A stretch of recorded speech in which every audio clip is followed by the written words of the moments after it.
नमस्तेस्तु भगवन् विश्वेश्वराय महादेवाय त्र्यम्बकाय त्रिपुरान्तकाय त्रिकाग्निकालाय कालाग्निरुद्राय नीलकण्ठाय मृत्युञ्जयाय सर्वेश्वराय सदाशिवाय श्रीमान् महादेवाय नमः। ॐ नमः शम्भवाय च मयोभवाय च नमः शङ्कराय च मयस्कराय च नमः शिवाय च शिवतराय च।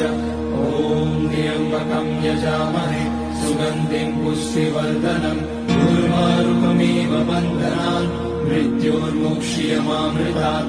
नागेन्द्रहाराय त्रिलोचनाय भस्माङ्गनाय महेश्वराय नित्याय शुद्धाय दिगम्बराय तस्मै नकाराय नमः शिवाय।